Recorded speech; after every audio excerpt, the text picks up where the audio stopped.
The stock hit an all-time high on October 9th, 2025. Best quarter in company history, record revenue, record profit. The CEO was on the investor call bragging about it live.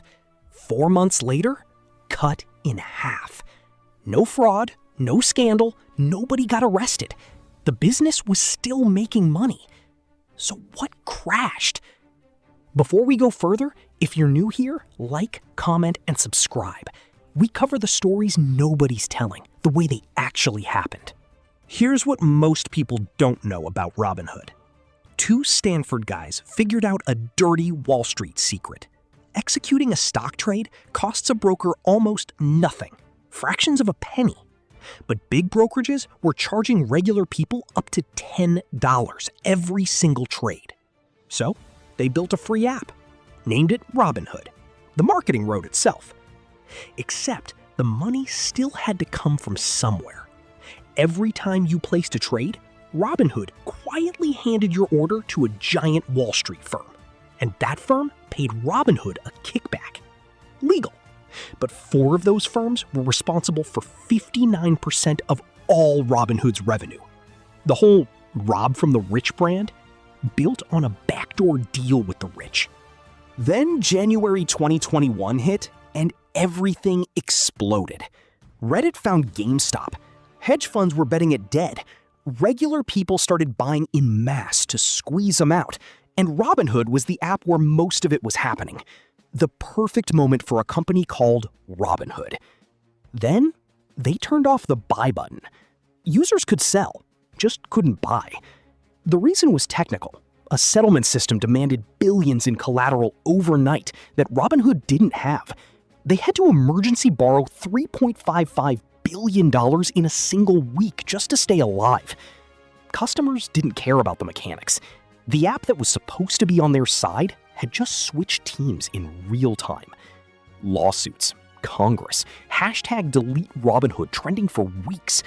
And 5 months later, FINRA, Wall Street's own police, hit them with the largest fine in its history.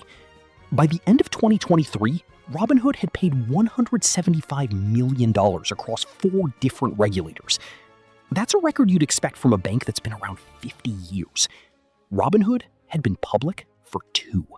But here's where the story gets interesting.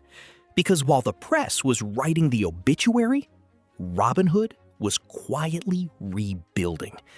They had identified the real problem.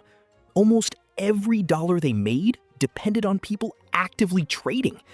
When meme stocks died and crypto got boring, the money disappeared overnight. So they built revenue that showed up whether people traded or not. Interest on customer cash, loans to traders, a credit card, retirement accounts, a paid subscription with 3.9 million people paying monthly.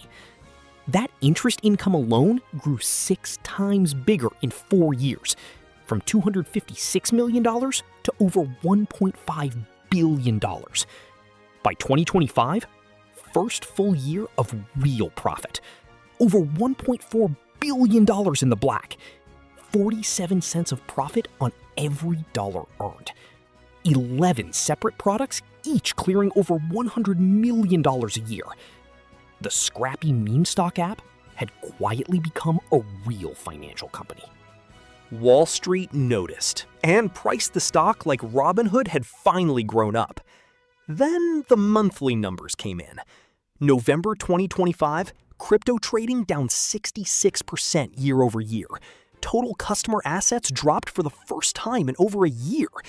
1 week, stock fell 12%. Full month, down 27%.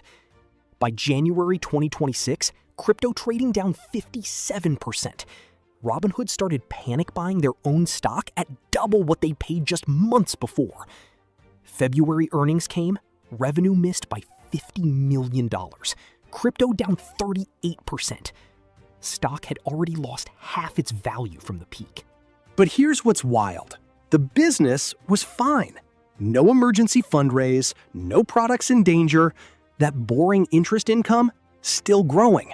Gold subscribers, still subscribing. Credit card, still getting swiped.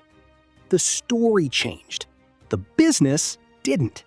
And that's the trap Robinhood can't escape. When crypto runs hot, Wall Street prices the stock like it's a Bitcoin bet.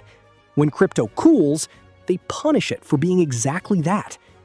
The 2021 Robinhood deserved the crash. It really was a one-trick company with a costume on. The 2025 Robinhood had actually built something real. It just still owns the old app. And the market still follows the app, not the company behind it. So the question isn't whether Robinhood survived. It's whether it can finally make Wall Street see what it actually became, before the next crash makes everyone forget again. Because if it can't, then the market never mispriced Robinhood. It just kept being right.